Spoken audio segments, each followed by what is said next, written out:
Alright, so summer 2025 is going to set the stage for two of the biggest comic book franchises of all time, Superman and the Fantastic Four. Both are getting major reboots, and both are set to drop just 2 weeks apart from each other. These movies are more than just a roundup of superhero summer blockbusters.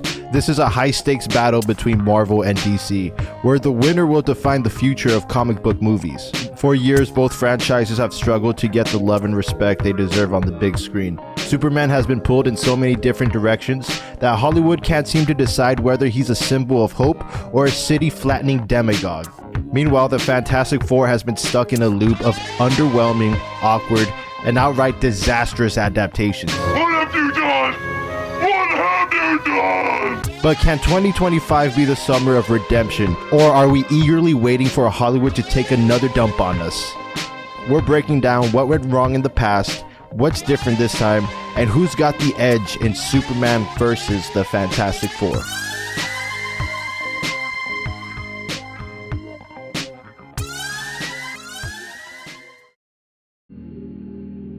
Let's start with Superman. Hollywood has failed to give us a definitive version of this character for decades. It's like they can't capture the magic the old Richard Donner films had. Then again, those movies are cheesy in today's standards. Maybe film audiences were different back then in their suspension of disbelief. At least those movies got one thing right. Superman is an overwhelmingly good Boy Scout who wouldn't hurt a fly, let alone kill someone. Bruh, Clark Kent out here breaking necks like he's in Mortal Kombat. Now I get it. Zack Snyder was trying to make Superman feel modern, but somewhere along the line he turned the ultimate symbol of hope into an obliviously clumsy flying alien who destroys half the city without a second thought. I guess Zack was trying to capture the realism of what a Superman battle in Metropolis will look like, but Superman kinda does damage control as he's fighting bad guys. He's not gonna let a skyscraper fall on civilians because he's Superman.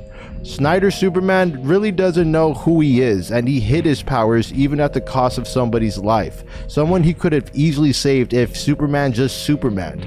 This is the flawed foundation of Zack Snyder's Superman, and the reason why audiences were indifferent with the Man of Steel. But at least it was better than Superman Returns.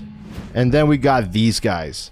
2015's Fantastic Four, still one of the most disastrous superhero movies of all time. With production drama, creativity differences between director Josh Trank and Fox, and not to mention costly reshoots, this film was destined to fail. It's like a corporate training video on how to not make a movie.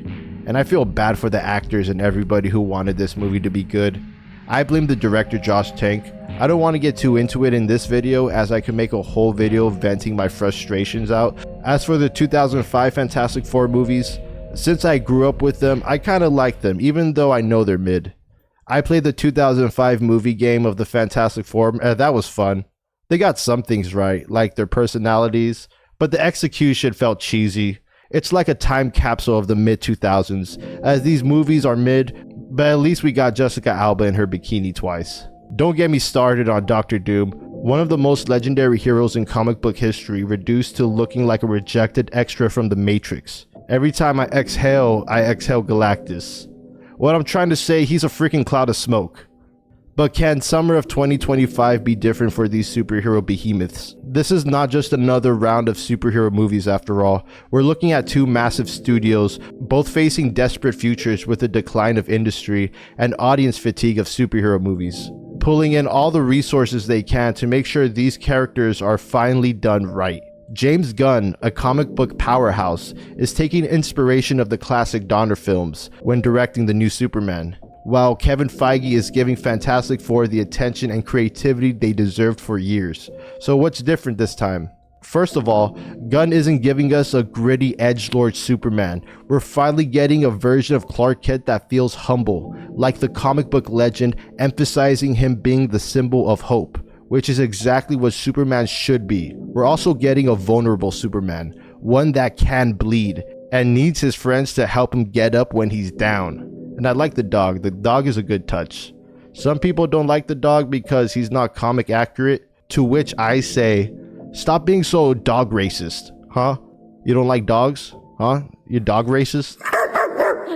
There has been some backlash on bad CGI from a close-up of Superman's face. He does look a bit weird, but according to James Gunn, the photo looks like this because the use of wide-angle camera lens, not CGI.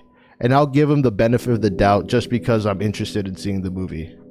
Meanwhile, Fantastic Four First Steps is taking place in a futuristic 1960s, most likely set in an alternative universe to the MCU, which is honestly genius. It allows them to lean into the classic space adventures sci-fi roots without awkwardly trying to tie them into modern MCU events. I don't think this is an origin story. I think their origin is explained through exposition. Just by watching the teaser trailer alone, I can speculate the whole point of the movie is Reed Richards going back into space to find a possible cure for their powers, mostly for Ben, as he's the one most physically affected by his powers. But in doing so, somehow signal Galactus, bringing the Devourer of Worlds to Earth. Already loving Galactus's look. I mean, so much better than what we've got in the past. This means we're also getting Silver Surfer as well, and somehow by the end of their travels, they end up in the MCU universe. I like this 60s aesthetic, and I like how they emphasize them being a family. Gives the movie a familiar personal touch. They're Marvel's first family after all. I also like the NASA space race vibe. This is definitely the most interesting version of the Fantastic Four we've gotten so far, and I can't wait to see it. Alright, so which movie is winning 2025? Is the future of superhero movies in Marvel's favor or DC's favor? Let's break this down. Superman has the advantage of being released earlier, giving the Man of Steel 2 solid weeks of box office isolation. He's also one of the most recognizable superheroes of all time, which gives him an international edge, and fans are excited to see James Gunn's fresh take on the Man of Steel. However, Fantastic Four has the Marvel advantage. Even with the MCU slowing down, the built-in audience for a proper Fantastic Four movie is massive.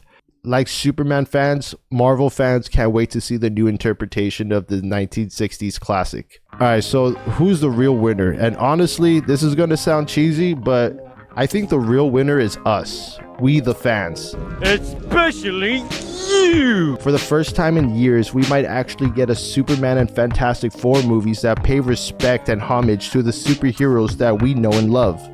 If they both succeed, it proves that audiences still care about great creative superhero storytelling. And if they fail, then we'll just make content about how they sucked. And that will be entertaining, so that's a win-win. Alright, so what do you think? Who's coming out on top this summer, Superman or the Fantastic Four? Are you hyped or are you not? Let me know in the comments below. If you made it this far, like and subscribe and hit the notification bell as it does help the channel out. I'm Flifty B and I'm out. If they fumble Dr. Doom again, I swear to